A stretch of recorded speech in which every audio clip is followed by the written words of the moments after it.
Welcome back to the Weekly News Roundup. This is the business and the Sillyville editions. These are recorded live Fridays, 9 p.m. Eastern Standard Time. If you would like to catch the show live, go ahead and do that.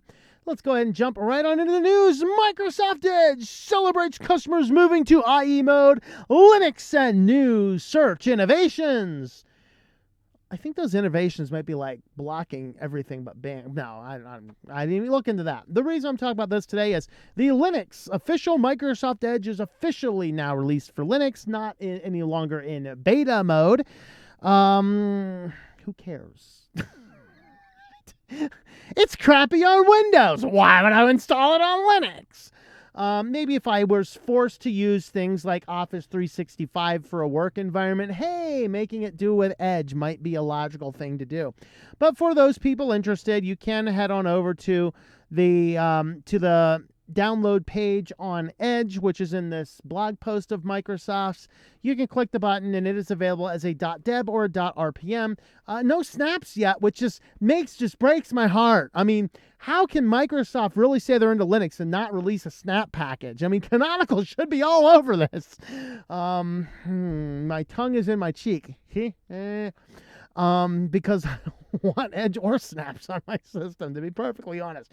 But in the event Microsoft Edge is something you want, and you want to add one more bad candidate to the presidential candidacy of web browsers in Linux, you have the option of Microsoft Edge for yet another bad web browser. Well, Mac OS is bricking some systems. And what can you do about it? Well, the answer pretty much from Ars Technica here is take it to the Apple Store, and if it's not under warranty, you'll have to pay to fix the computer that they bricked by their update. What? Yeah, so some versions of Mac during a routine update are actually bricking the system. This is kind of what happens when you're trying to develop a software for multiple different processors at once. This is why Linux has separate builds for different processors. But they're basically saying that some people are having issues, and if the update is bricking your system, there are ways to get into some test modes, or you can take your Mac to an Apple store. If you still have warranty or Apple Care, they will fix it. If you don't, then you're going to be paying them money for something that they did. So just the note here, be warned if you have a Mac, be warned if you update it that it might be bricked. Now, this is not happening with the new ones. Mostly this is your older Macs. So needless to say, I'm not updating my Mac anytime soon. I haven't even booted onto my Mac for a long time anyway. But anyway, with that being said, just be warned about Mac OS and updates if you are trying to update an older Mac. Well, Tesla launched a new home charger that works with all electric cars. So, of course, their charger is different from all the other ones. I wanted to talk about this because our world is trying to move into this like, oh my God, we all need to move to electric cars to save the planet. Yeah. If everybody moves to electric cars, it's going to destroy our power grid. I did some basic calculations last night. As you guys know, particularly if you follow my van channel, I like paying attention to power. I mean, I'm running this whole stream on batteries, guys. And that's kind of cool, to be perfectly candid. And so with that, what I wanted to do is I wanted to do some basic calculations. So I went online and I determined what is the distance that people drive. I found out Wyoming is the state where people drive the most, an average of like 16,000 miles a year. And that's probably because every city out here is like hundreds of miles apart. So with that, you get this, you get the mileage. I think the lowest was like 8 or something. So I did an average of like let's just do 10,000, 12,000 miles, dividing all this out, just driving that small amount, which I think is actually fairly low. It's probably pulled from people lying on their insurance or their registration card every year. Oh, I drove 10,000 miles. Yeah, I don't know. I don't care. But I did the basic calculation, and the amount of power that it takes for Tesla is the amount of power it takes for me to power my house. Okay. So I pulled out the electric bills from the last place I had, not the van, obviously, but the last place I had, which I had electric heating. I had electric water heater. The power to run a Tesla on just the very bare minimum average for an average state of 10,000 miles a year, which is not a lot. It was something to the effect of about 500 kilowatt hours, which is outside of heat. I pulled my power consumption in the middle of the summer when I'm not running a heater. That is the amount it takes me to power my house. Now, some of you will use a lot more power. I do admit I'm very much more lower power than most people are. But the fact of the matter is our power grids are already struggling. And if everybody's going to plug in and basically add another house worth of electricity onto everybody's house, the entire power grid's going to collapse. So this is a stupid idea. That's a really big aside note here, especially since, sure, the car might drive clean, but is it clean power to power that thing? And FYI, I get, in about a week, I can tell you the number. In about a week, my solar panels only generated 9.5 kilowatts of power, which is sufficient for me running in my current setup. But 500 kilowatt hours, my solar panels only generated 10 in a week. You're going to need to ramp up a whole lot of coal plants to power all these Teslas, guys, just to let you know. Not just Teslas, but everything else. So this is a J1772 plug. It works with all North American electric cars, not just Teslas. This pushes 9.6 kilowatts. That is a boatload of power, guys. This thing pushes instantaneous power equivalent to the amount of power my solar panels pulled in a week. That's a lot. Okay. 40 amps. This is 40 amps. It doesn't tell us the voltage there. My guess is that'd be a 220 volt. So that certainly is a lot, maybe more. So yeah, it's cool. Everyone's like, oh, electric cars, so much cleaner. No, it's not. Not when you factor the power into it. As far as the gas prices, especially right now, yeah, you do save about half as much on gas, but you've probably dumped about 5 times more than the car was worth. So there's my thought. Anyway. Moving on, we wanted to ask, is China bad for business? Well, Fortnite in China is shutting down. They're basically saying, yeah, we're just shutting down. No answers, no answers. But it does come only a few months after Chinese authorities banned children from playing video games for more than 3 hours a week. Somehow I think that Fortnite can't survive China if nobody's allowed to play video games for more than 3 hours in any given week. And if the adults play more than that, man, it's going to be a hit on your social credit score. So nobody wants to. Like, oh, God. And so I don't want to be demoted to the dirty bus for playing Fortnite. And so Fortnite's closing down in China. And so there you have it, guys. There you have it. But they're not the only company. Yahoo is also pulling out of China. So Yahoo ceases its service in China due to the challenging business and legal environment. You want to do business in China?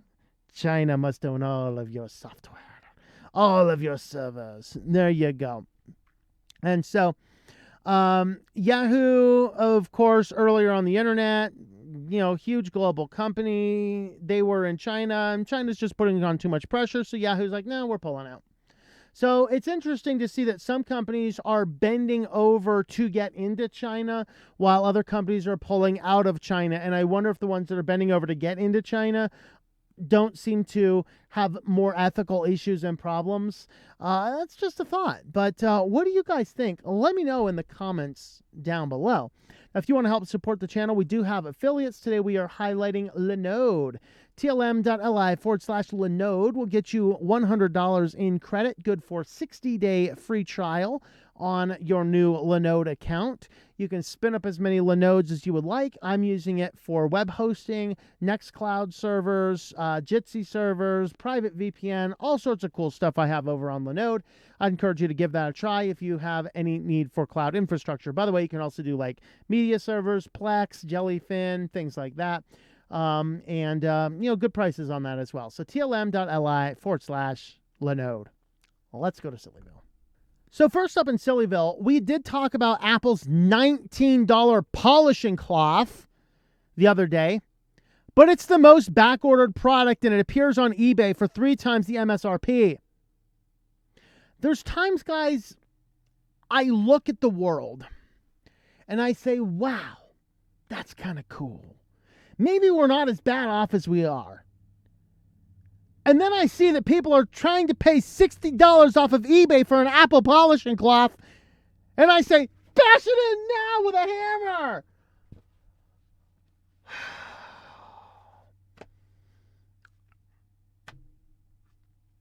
Who is buying out $19 polishing cloths? Who? Who in their right mind? Literally, polishing cloth, $19, ships in 10 to 12 weeks. Pickup is currently unavailable. Here's eBay pictures, $50, $50, $65. It's a piece of cloth, guys. I mean, this little bag is made of the same material. Whoa! Whoa! I'm cleaning my monitors. Whoa, let me get the front of the camera too.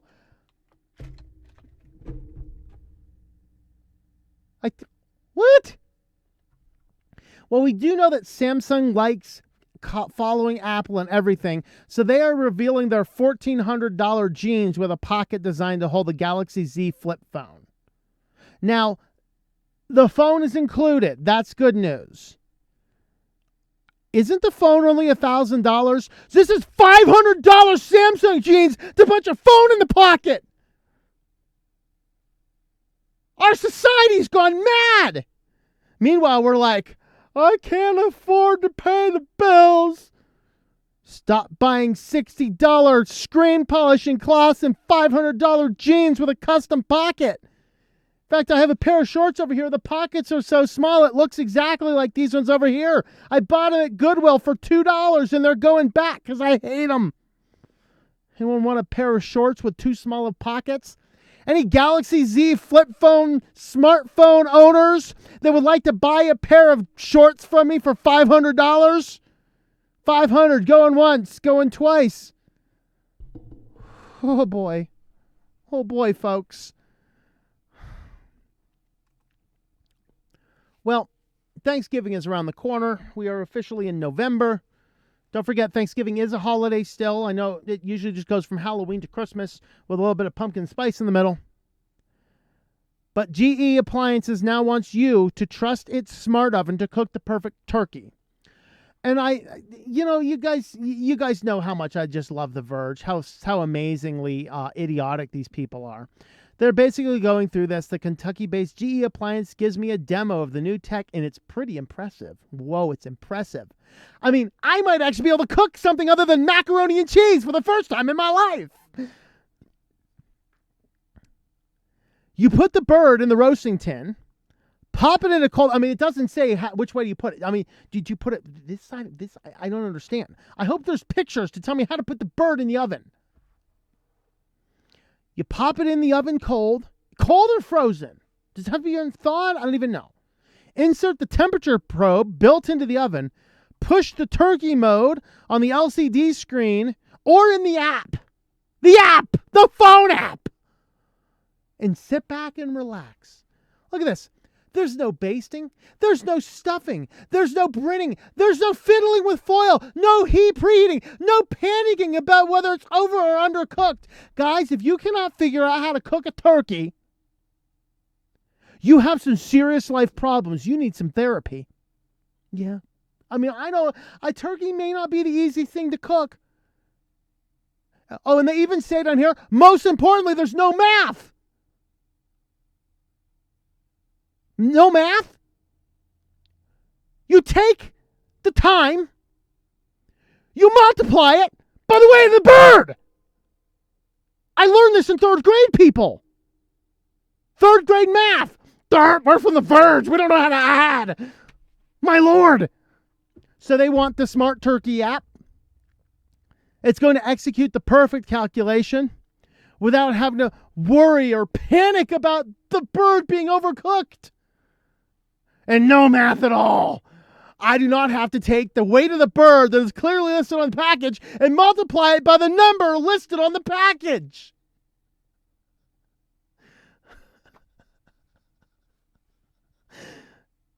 Wow.